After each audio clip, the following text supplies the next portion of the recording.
నమస్తే. Welcome to our channel. నేను ప్రియా కౌశిక్. ప్రస్తుతం మనతో పాటు సీనియర్ జర్నలిస్ట్ కిరణ్ పోల్దాస్ గారు. Hello sir. నమస్తే అండి. సార్, మీరు డిప్యూటీ సీఎం లోకేష్ గారి గురించి వచ్చిన డిస్కషన్ మీద మనం ఒక ఎపిసోడ్ చేశాము. బట్ స్టిల్ నాకు ఇంకా కొన్ని క్వెషన్స్ ఉన్నాయన్నమాట.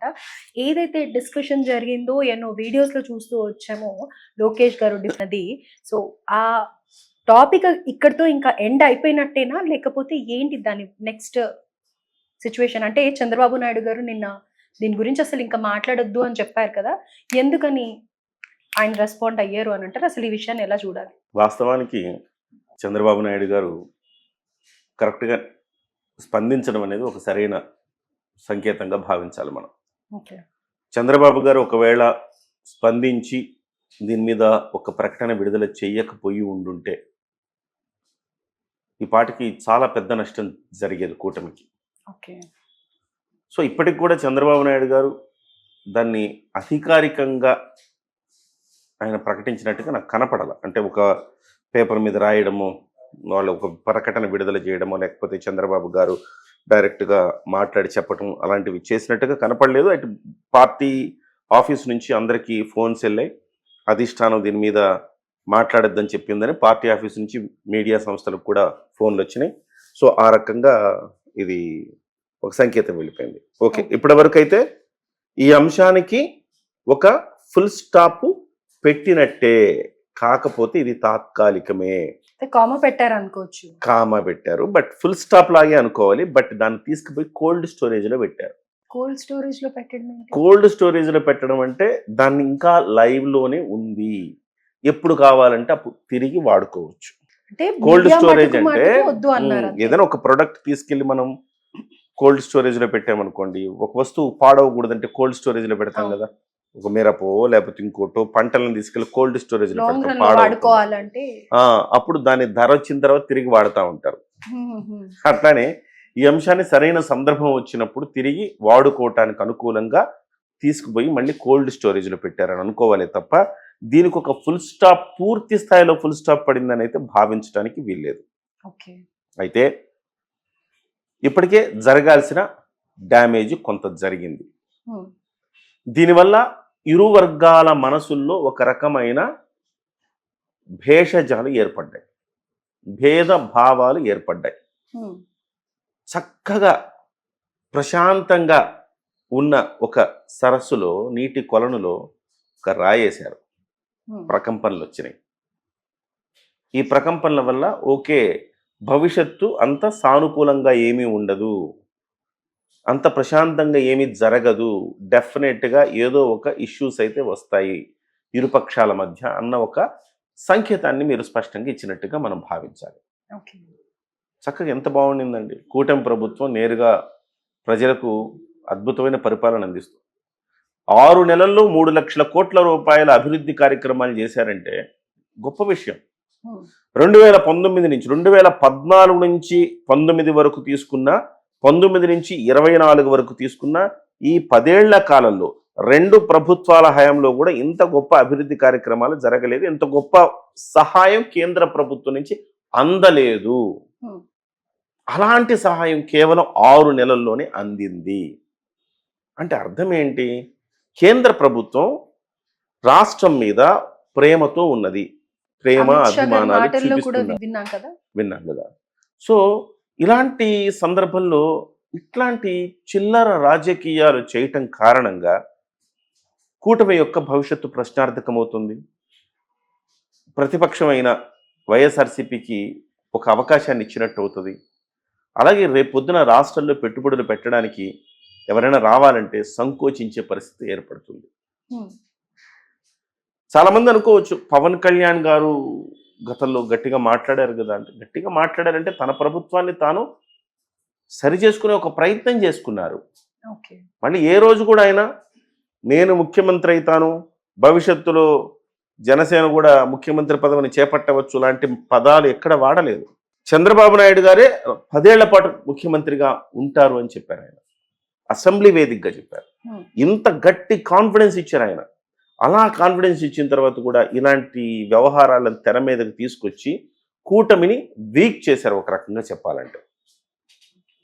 ఎవరు చేశారు మాట్లాడుకుందాం. ఏబిఎన్ రాధాకృష్ణ గారు స్టోరీ రాసి 2 వారాల పాటు వీకెండ్ ఆర్కే కామెంట్లో ఆయన ఈ అంశాలను ప్రస్తావించి ఒక రకంగా ఈ బీజాలు వేశారని చెప్పాలి. ఓకే. ఈ విష బీజాలు నాటారు అని చెప్పాలి. ప్రశాంతంగా ఉన్న దాంట్లో లేదు, ఇంత ప్రశాంతంగా ఉండటానికి వీలు లేదన్నట్టుగా ఆయన చేశారు. ఆ తర్వాత మహాసేన రాజేష్ అనే వ్యక్తి దీని మీద డిప్యూటీ సీఎం అన్నారు. సో అక్కడి నుంచి మొదలైంది. కల్ప్రిట్స్ ఎవరు?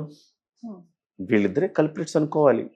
మళ్ళీ రాధాకృష్ణ గారు ఏమంటారు ఈ మొన్న ఎపిసోడ్లో, ఎవరు కూడా ఈ కూటమిలో విభేదాలు సృష్టించడానికి అనేక మంది ప్రయత్నం చేస్తుంటారు, జాగ్రత్తగా ఉండాలి, సంయమనం పాటించాలి. ఆయనే చేసి మళ్ళీ ఆయనే మాట్లాడతారు. అలాగా ఎట్లా అర్థం చేసుకుంటారు ప్రజలు?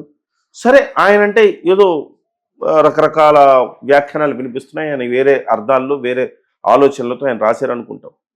మహాసేన రాజేష్ దగ్గర నుంచి, మహాసేన రాజేష్ కూడా ఏదో లోకేష్ గారి ప్రాపకం కోసం, ఆయన మెప్పు కోసం, ఆయన్ని పొగడాలి కాబట్టి ఏదో ఒక రకమైన కామెంట్ చేశారనుకుందాం. ఆ తర్వాత నుంచి అసలు డ్యామేజ్ స్టార్ట్ అయింది. డ్యామేజ్ ఎక్కడి నుంచి స్టార్ట్ అయిందంటే, చంద్రబాబు నాయుడు గారు పాల్గొన్న సభలో పొలిట్ బ్యూరో సభ్యుడైన శ్రీనివాసులు రెడ్డి మాట్లాడడంతోనే డ్యామేజ్ స్టార్ట్ అయింది. ఆ డ్యామేజ్ ఎక్కడి వరకు వెళ్ళిపోయిందంటే, మాజీ మంత్రి సోమిరెడ్డి చంద్రమోహన్ రెడ్డి గారు కూడా మాట్లాడేలా చేసింది. పిఠాపురం మాజీ ఎమ్మెల్యే వర్మ గారు కూడా అదే కామెంట్ చేసేలా చేసింది. ఒక ఉవ్వెత్తున ఒక ఉద్యమంలాగా మారడానికి కారణమైంది. సో వీళ్ళందరూ కూడా ఈరోజు కూటమికి నష్టం చేసిన వాళ్లే. అంటే ఇక్కడ మీడియాలో ఏబిఎన్ లో కానీ లేకపోతే మహాసేన రాజేష్ మాట్లాడడం వల్ల ఈ టీడీపీ వాళ్ళు కూడా ఇన్ఫ్లుయెన్స్ అయ్యి మాట్లాడారు అని అంటారా? మాట్లాడడంలో ఇందులో చంద్రబాబు నాయుడు గారి పాత్ర లేదా అంటే ఆయన పాత్ర కూడా ఉంది. ఆయన పాత్ర ఎలా ఉంది? పొలిట్ బ్యూరో సభ్యుడు మీ ముందే ఒక వ్యాఖ్య చేసినప్పుడు మీరు ఏం చేయాలి? ఖండించాలి కదా. ఖండించకుండా మీరు అసలు అవుననలేదు, కాదనలేదు. తద్వారా ఏం జరిగిందంటే, మౌనం అర్ధాంగీకారం అనేది మనకున్న నానుడి కదా. మీరు మౌనం వహించారంటే మీరు కూడా ఎంతో కొంత దాంతో ఏకీభవిస్తున్నారని అర్థం చేసుకోవాలి. దాంతో వరుసగా అందరూ స్పందించడం మొదలు ఒక రేసు పెట్టుకున్నారు. రేస్ నారా లోకేష్ గారిని ఉప ముఖ్యమంత్రి అవ్వాలని మహాసేన రాజేష్ చెప్పినప్పుడు మనం చెప్పకపోతే మనం డౌన్ అయిపోం.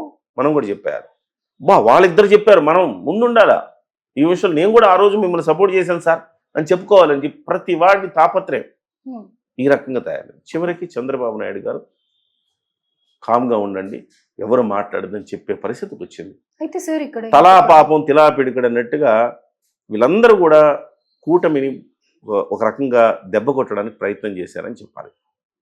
సో ఇందులో చంద్రబాబు నాయుడు గారు దీంట్లో ఆ రోజే స్పందించి ఉంటే ఇంత డ్యామేజ్ జరిగేది కాదు. చంద్రబాబు గారే స్వయంగా చేశారని నేను అన్నాను, కానీ ఎలాంటి సంకేతాలు వెళ్ళాయండి బయటికి? చంద్రబాబు గారి ముందే ఒక పొలిట్ బ్యూరో సభ్యుడు మాట్లాడినప్పుడు ఆయన ఖండించలేదంటే అర్థం ఏంటి? ఆయన తెలియకుండా వీళ్ళందరూ చేయట్లేదు ఈ వ్యాఖ్యలు, ఆయన ప్రోత్సాహం ఉంది అని అనుకుంటారనే కదా. సో ఆ రకమైన సంకేతం మంచిది కాదు కదా. ఆ తర్వాత నుంచి జనసేన శ్రేణులు కూడా స్పందించడం మొదలుపెట్టాయి. కానీ ఇక్కడ మనం మెచ్చుకోవాల్సింది ఏంటంటే, సుశిక్షితులైన ఒక క్రమశిక్షణ గల సైనికుల వలె వీళ్ళెవ్వరు కూడా ఒక్క తప్పు మాట, ఒక్క నెగటివ్ వ్యాఖ్య లోకేష్ పట్ల కానీ, చంద్రబాబు పట్ల కానీ, కూటమి పట్ల కానీ, తెలుగుదేశం పట్ల కానీ చేయకపోవటం వాళ్ళ గొప్పతనం అనుకోవాలి. ఈ దేశంలో క్రమశిక్షణ కలిగిన పార్టీ ఏది అంటే, మొన్నటి వరకు నేను చెప్పేవాడిని తెలుగుదేశం పార్టీ క్రమశిక్షణ కలిగిన పార్టీ, అంతకు మించిన క్రమశిక్షణ కలిగిన పార్టీ ఈ దేశంలో లేదని చెప్పాం. ఆ తర్వాత బీజేపీ వస్తుంది ఆ కోవలోకి.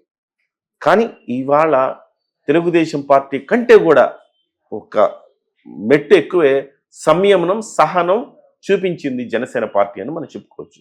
హ్యాట్స్ ఆఫ్ వాళ్ళందరికీ.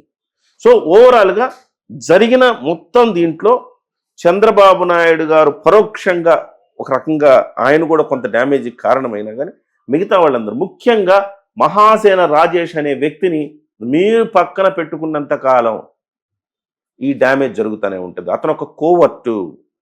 ఎందుకు అంటే, జనసేన పార్టీ కూటమి ఉన్నప్పుడు 21 స్థానాల్లో జనసేన పార్టీ ఓడిపోవాలని ప్రచారం చేసిన వ్యక్తి అతను. నువ్వు కూటమిలోనే ఉంటావు, మళ్ళీ నువ్వు 21 స్థానాలు ఓడిపోవాలని నువ్వు ప్రచారం చేస్తావు అంటే కూటమికి డ్యామేజ్ చేసినట్టు కాదా? చాలాసార్లు ఫ్లిప్ అవుతాడు ఆయన. ఆ తర్వాత అక్కడి నుంచి బయట అయిపోయింది మొత్తం. గెలిచావు, అతనేం చేయలేకపోయాడు. జనసేన పార్టీ దేశంలోనే ద బెస్ట్ స్ట్రైక్ రేట్ కలిగిన పార్టీ అయింది. మళ్ళీ ఆయన తీసుకెళ్ళిపోయి మీరు అధికార పార్టీ పార్టీ అధికార ప్రతినిధిగా మీరు పార్టీ ఆఫీసులో కూర్చోబెట్టి